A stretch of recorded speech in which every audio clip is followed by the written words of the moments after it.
নিশা প্রতিদিন বিকেলে নদীর ধারে বসে থাকতো। ওর হাতে একটা পুরনো চিঠি। চিঠিটা লিখেছিল আরিয়ান, যে একসময় বলেছিল তুই ছাড়া আমি কিছুই না। ওদের প্রথম দেখা হয়েছিল কলকাতার এক বইমেলায়। বৃষ্টি পড়ছিল। আরিয়ান নিজের ছাতা ধরে নিশাকে বলেছিল, একসাথে ভিজবি। সেই ভেজা বিকেলেই শুরু হয়েছিল ওদের ভালোবাসা। কিন্তু ভালোবাসা সবসময় গল্পের মতো সুন্দর থাকে না।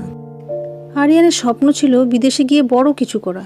একদিন সে সত্যিই চলে গেল, ফিরে আসার প্রতিশ্রুতি দিয়ে। প্রথমে ফোন, মেসেজ, তারপর ধীরে ধীরে সব চুপ। শেষবার নিশা যে মেসেজটা পেয়েছিল তাতে লেখা ছিল, ভুলে যা আমাকে, এটাই তোর জন্য ভালো।